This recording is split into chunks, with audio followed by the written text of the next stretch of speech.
Bien, que tengan un muy buen día, buenas noches o muy buenas tardes.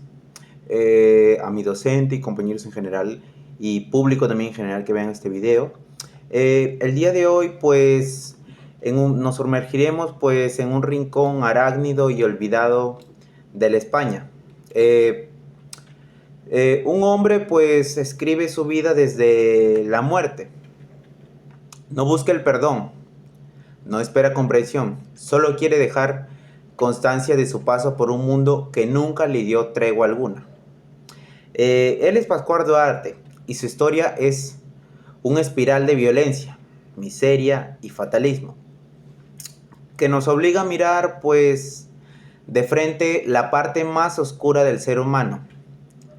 Esta es una historia que incomoda, que duele, pero que sobre todo revela pues hasta un punto de entorno que puede moldear y destruir a un hombre.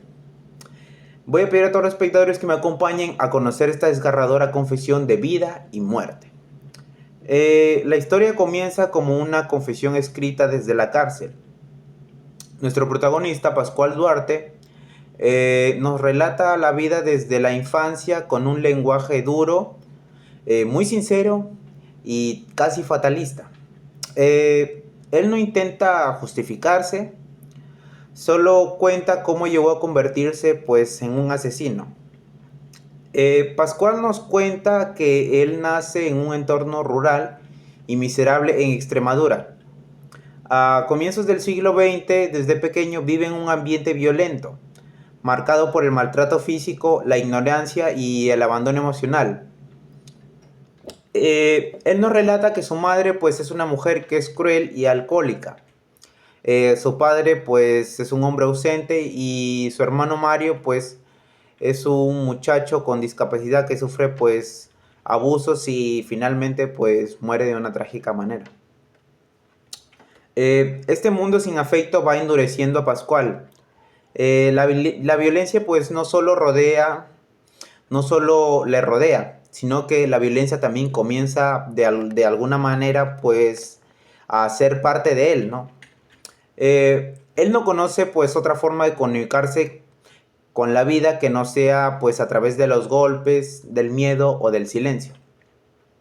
Nuestro protagonista Pascual nos cuenta que crece en un entorno brutal, sin más guía moral que su propia intuición, marcada pues por la superstición, el instinto de supervivencia y una rabia pues contenida. Nuestro protagonista se casa con una mujer llamada Lola, más por necesidad que por amor. Pues pronto ella pues queda embarazada, pero el hijo muere al poco tiempo de nacer, trágicamente, ¿no? Este hecho que pues podría haber de alguna manera haber hecho que la pareja se una más, eh, este suceso lo separa aún más y pues deja a Pascual una marca muy profunda, una mezcla de tristeza y odio. Pues después, nuestro protagonista nos cuenta que su vida se convierte en una cadena de tragedias. Pues Lola queda embarazada de nuevo, pero aborta tras una brutal caída. Pascual pues tiene cierta sospecha de que el hijo que tenía Lola no era suyo.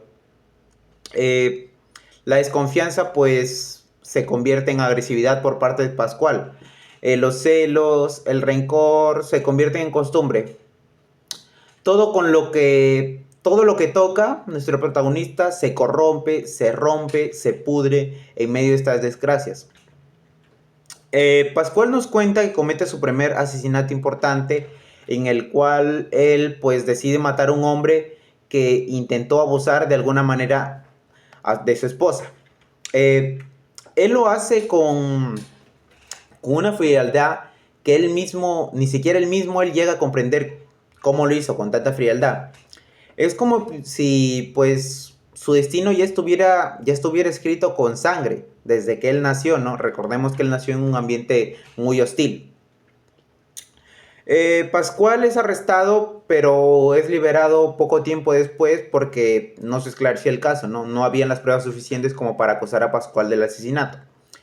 Este momento, pues lejos de librarlo, lo va hundiendo mucho más en la idea de que el crimen y la muerte son inevitables en su vida.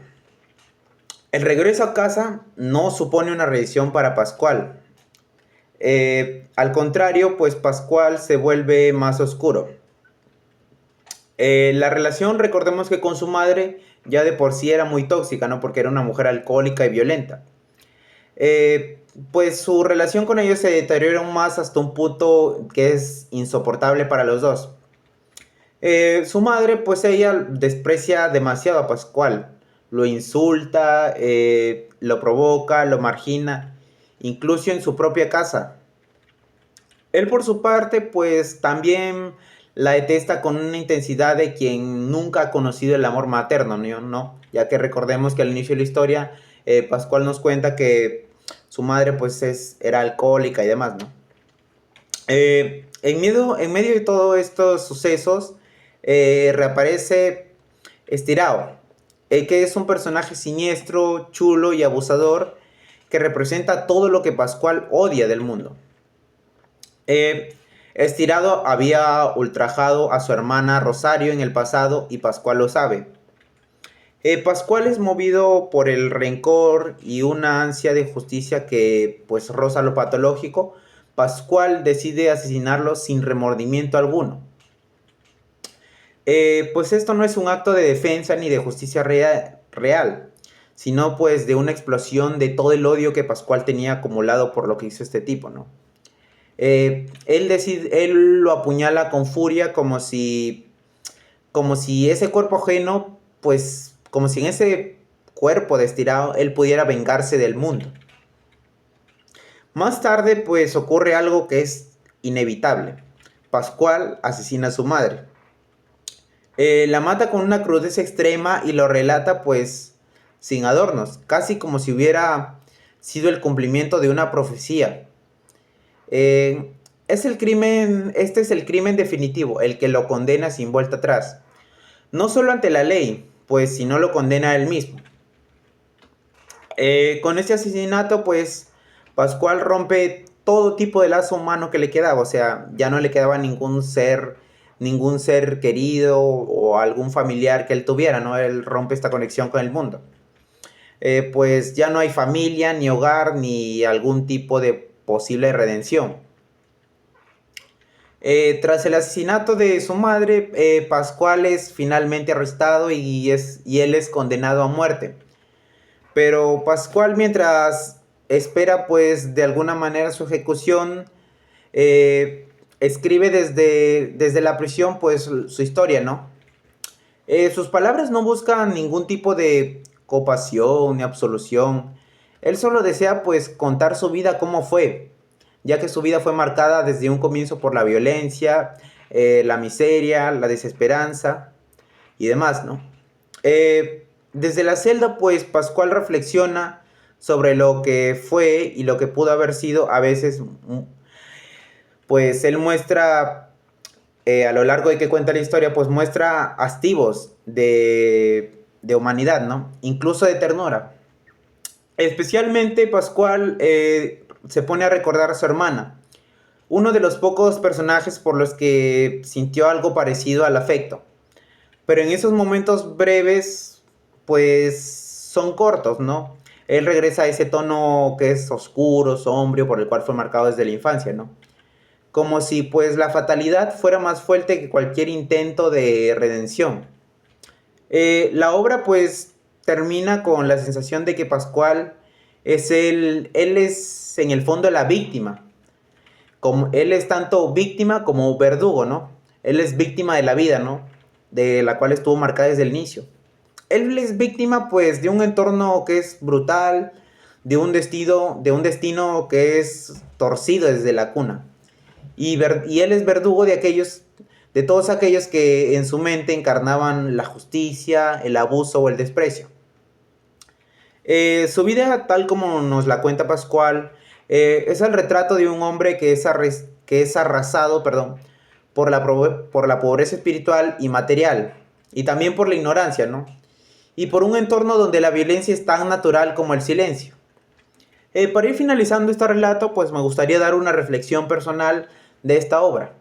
La familia de Pascual Duarte no es solo la historia de un asesino, sino para mí yo considero que es una radiografía del alma humana enfrentada al abandono, la miseria y la ausencia total de afecto. Si bien es cierto, pues en este mundo actualmente pues se pueden ver muchos casos, ¿no? De cómo personas pues crecen en ambientes hostiles, de abusos, de violencias, de malos padres y demás, ¿no?